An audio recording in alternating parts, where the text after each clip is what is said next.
To Kill a Mockingbird is a book written by Harper Lee in 1960.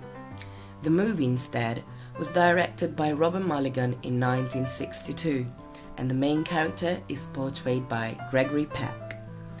The film won 3 Academy Awards, including Best Actor for Peck, and was nominated for 8, including Best Picture. But that's not all. In 1995, the film was listed in the National Film Registry of the Congress of the United States.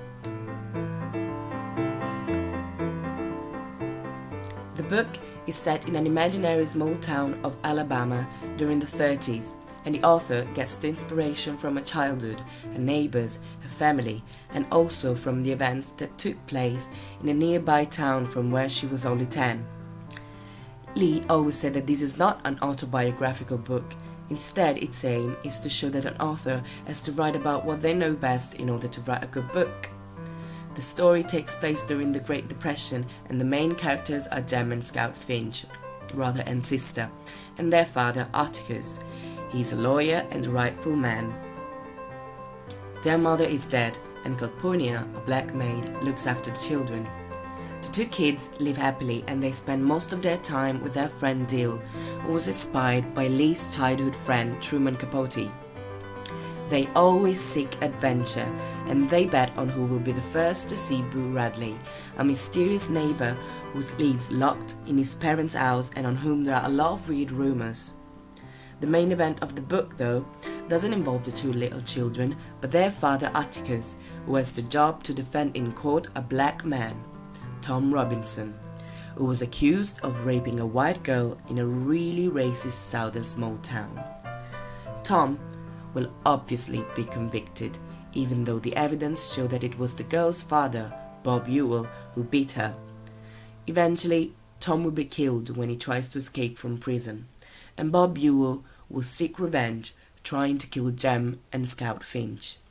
In the end, it is Boo Radley who kills Ewell and saves the children, because he got used to watch them play outside his house. Scout, you think you could tell us what happened? I don't know. All of a sudden, somebody grabbed me, knocked me down on the ground. Jim found me then. Then Mr. Ewell, I reckon, grabbed him again, and Jim hollered. Then somebody grabbed me. Mr. Ewell, I guess. Somebody grabbed him. And then I heard someone panting and coughing. Then I saw someone carrying Jim. Well, who was it?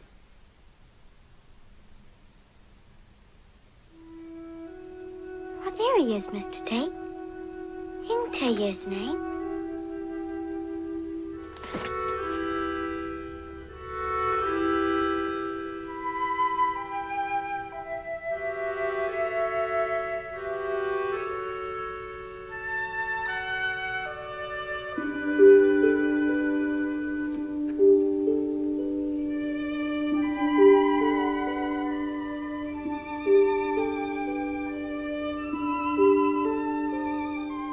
Boo? Miss Jean Louise, Mr. Arthur Radley.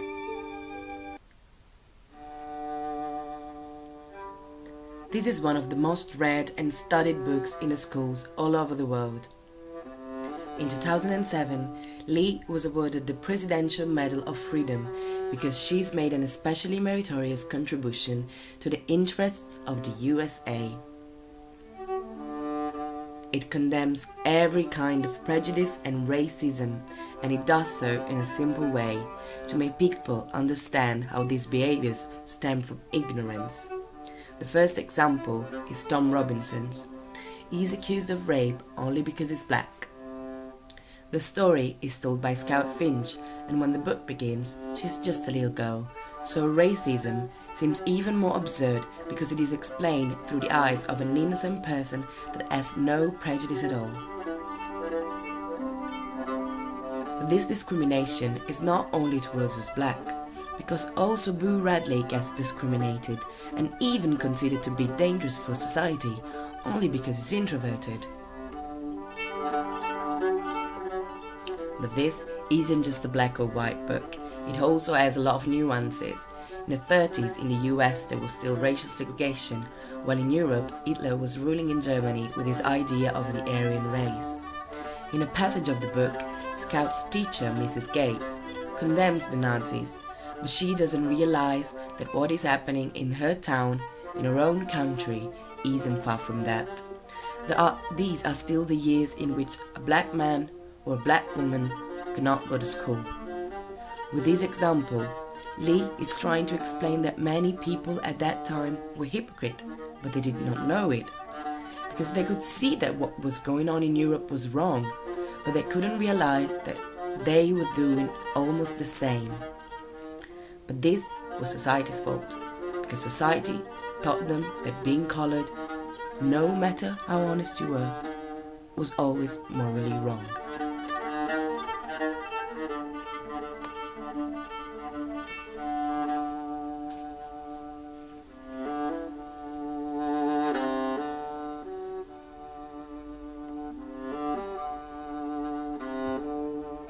And it's through Atticus' final speech to everyone who was listening at the end of the trial that Lee underlines the stupidity of racism, of racial segregation, and a general disapproval towards what we can't understand.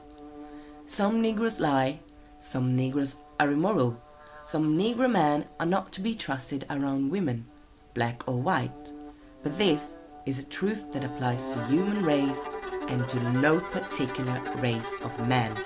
The human being is condemned to make mistakes, and for this reason, it shouldn't exist any prejudice and people shouldn't be close-minded.